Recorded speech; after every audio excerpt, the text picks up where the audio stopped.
Movie time at the El Sleazo. Once Upon a Time, in Hollywood is directed by Quentin Tarantino and stars Leonardo DiCaprio, Brad Pitt, and Margot Robbie. And it's the story of, I don't know. I don't really know, but I think it's a story of a faded television actor, Rick Dalton, and his stunt double, Cliff Booth, played by Pitt and DiCaprio, who strive to achieve fame and success in the film industry during the final years of Hollywood's golden age in 1969 Los Angeles. Bam Balam Jimmy Jam, this is the 9th movie for Quentin Tarantino out of the supposed 10 or so, and I was absolutely stoked for this movie. I read about this movie a long time ago, and all that I read at the time was that it was a Tarantino movie starring Leo DiCaprio and Bradley Pitt with Margot Robbie playing Sharon Tate, and I was like, Wait, what? The trailer started rolling in and starts looking impossibly good. You get a glimpse of Charles Manson, and that's how hype trains begin. Oh, how delightful. Just give it an Oscar. And all this was before they even showed the movie at Cannes Film Festival in Cannes, France, and had that insane 7-minute standing ovation with the way cringy close-up shots.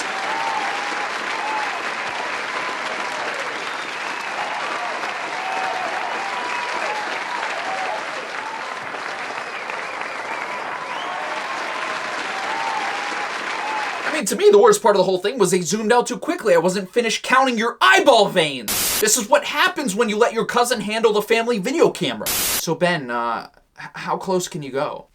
Yes. This is like everybody clapping in a dictator's speech, and whoever stops clapping first gets shot. Okay, I'm done now. I got it all out of me. I'm just, let's just get on with the review. All right, let's start here. Let's just start by saying there's a lot of good in this movie. A lot of good. I mean, that's a positive right there, that there's a lot of positive, good stuff in the movie. That's a positive, right? All right, let's start here, guys. Let's start with the acting. Leonardo DiCaprio. Holy... Wow, man, you're good. You're good. Yeah, this is his first movie in 4 years since filming The Revenant. And let me just say something. If Brad Pitt is your backup in the movie, your stuntman, Brad Pitt, your stuntman in the movie, you're a damn good actor, my friend.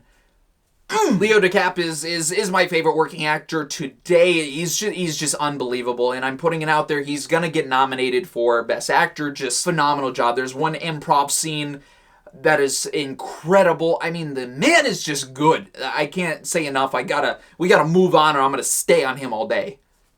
I'm not going to say that again. Just go see it for him. Honestly, go see it for him, and you'll have fun. But not only Leo and Bradley Pitt, but everybody in this movie. Everybody was elevated by them. Austin Butler, Margaret Qualley, everybody. Kurt Russell's in this movie. Everybody in this movie is good. It's fantastic. Fantastic. The casting was fantastic here as well. To speak to the acting, everybody was cast here perfectly. Maybe one or two people that I didn't love, but, you know, that's nitpicking. I mean, even Margot Robbie as Sharon Tate. I mean, look at them side by side. You're the same person. This movie is very similar to Pulp Fiction in the way the story is constructed. It's very kind of ambiguous, multiple things going on, multiple storylines.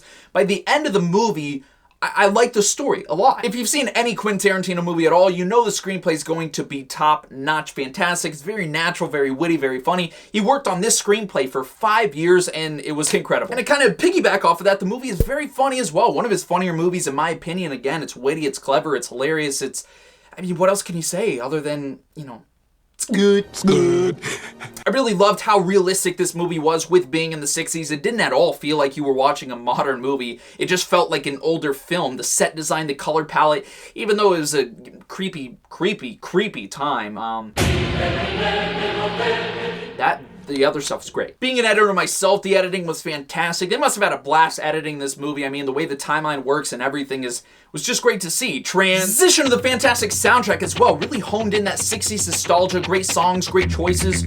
Really good. Really good. And to just kind of wrap up the positive so I don't go on until next Thursday, the cinematography, fantastic. There's never any holes in his movie. Everything is so well thought out and orchestrated, and just never anything you're like, come on, man. You know what I'm saying? And again, it's just a very high quality Tarantino movie. Doesn't make a lot of movies, makes them very high quality. You know I'm gonna say it. Here it comes. Quality over quantity. And lastly, I just want to say there are literally some things in this movie that will literally, like, shock you. Literally jaw to the floor. If you know what I'm talking about, you know what I'm talking about. If you haven't, go see the movie. I think one of the bigger problems people are going to have with this movie is they don't really know what it's about, especially from trailers. Even after seeing the movie, I don't know how it explained the movie to somebody. But also was saying that there's definitely an overarching theme and things that definitely happen, but there's not really a driving narrative, something that you could write down and say this movie is about blank. It's kind of a lot of random events in Hollywood happening at the same time that are all kind of interconnected. I was also a little disappointed that it's not about the Charles Manson stuff really as much. It's definitely there, but when I saw Charles Manson and I know Sharon Tate's in the movie, I'm like, oh Snapple, it's about to go down. It's about to be about them, but it's not really. It's more about Rick Dalton and Cliff Booth, you know, Leo DiCaprio, Bradley Pitt. We all know who I'm talking about. It's really more about them. But I will say, if you don't know anything about Charles Manson, like zero, zilch, nada, period about Charles Manson, definitely go find a documentary. There's a good one on Hulu, or read up about him before seeing the movie, or even after, because there's a lot of factual stuff that happens in the movie based around that. And you will be confused if you don't know anything about it. One of the biggest problems people will definitely have with this movie, and I definitely did, it's probably my biggest complaint why I don't think this movie is perfect, is it is definitely slow. It's on the wrong side of 2 hours and 40 minutes, if you will. The middle section definitely drags down. It bogs down to a screeching halt. It's boring at times. There's a lot of kind of what's the point scenes. There's a lot of, you know, sitting around talking, which granted is his style. Like you know Seinfeld? Like, of course you know Seinfeld. What a stupid, like, but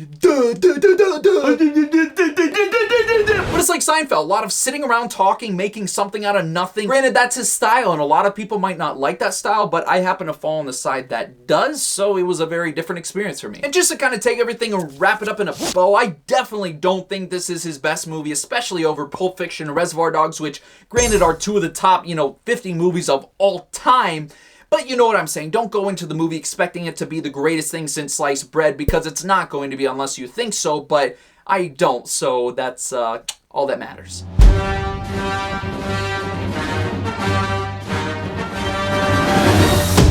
Tarantino described Leonardo DiCaprio and Brad Pitt as the most exciting star dynamic duo since Robert Redford and Paul Newman, which I haven't seen a single one of their films, so you'll have to tell me in the comment section if that's at all true. Here's some exciting news. Leo DiCaprio and Bradley Pitt said they worked together so well on set that they were willing to team up again and do another movie. Please do that for me. So I don't know if you guys are familiar with the show Mindhunter on Netflix, but Damon Herman, who played Charles Manson in this movie, is also playing Charles Manson in Mindhunter, which is pretty cool. There is, in fact, a mid-credit scene if you want to stay for that, where Rick Dalton is doing an ad for Red Apple cigarettes, which is a fictional brand that Tarantino has in his other movies, and this is going on way too long. And that's it. That's all I got today. I wish I had more funny things and facts for you, but can't all be winners. To me, guys, this movie is a fantastic, wonderful, and any other positive adjectives you can use to describe Tarantino movie that left me happy leaving the theater. While it's not a perfect movie and not one of his best, it was definitely one of the best movies of the year for me so far, and definitely should be up there for Oscar contention.